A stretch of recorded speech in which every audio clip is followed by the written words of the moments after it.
Morning, brethren. Welcome to another daily devotional.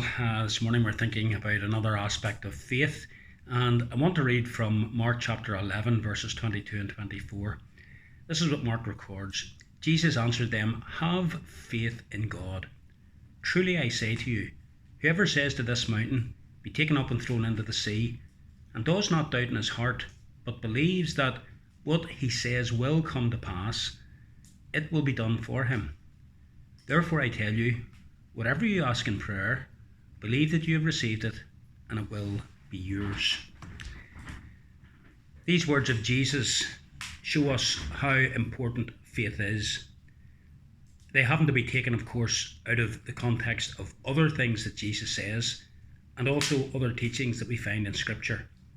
In other words, I can't go to God and pray that He'll give me £500,000 and really believe that He'll give me it, and the next day or a week later I'll get a cheque in the post for £500,000. We're to pray, of course, according to God's will.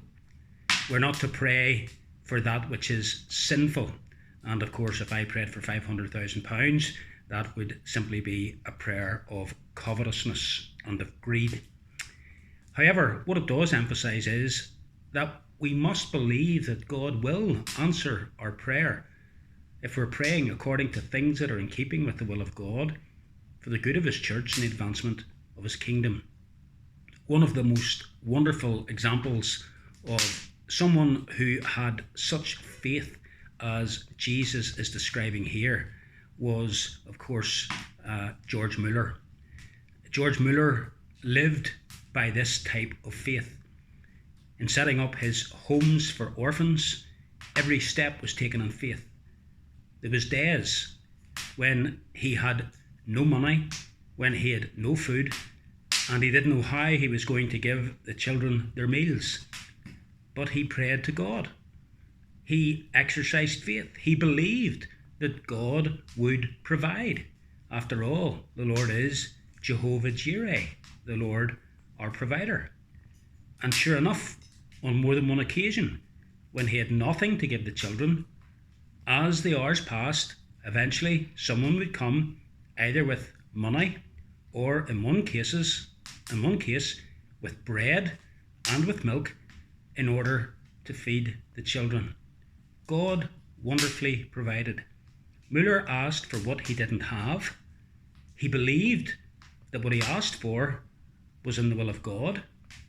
He believed that God would provide, and God did provide. And I think this is what Jesus is getting at here. There's differences of opinion among the commentators as to whether he's speaking literally or not, and as to whether or not it's possible to exercise such faith.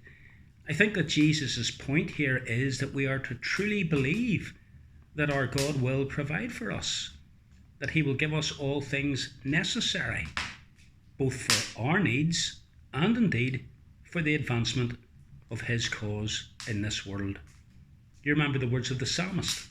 No good thing will God withhold from those who walk uprightly. Jesus said, have faith in God.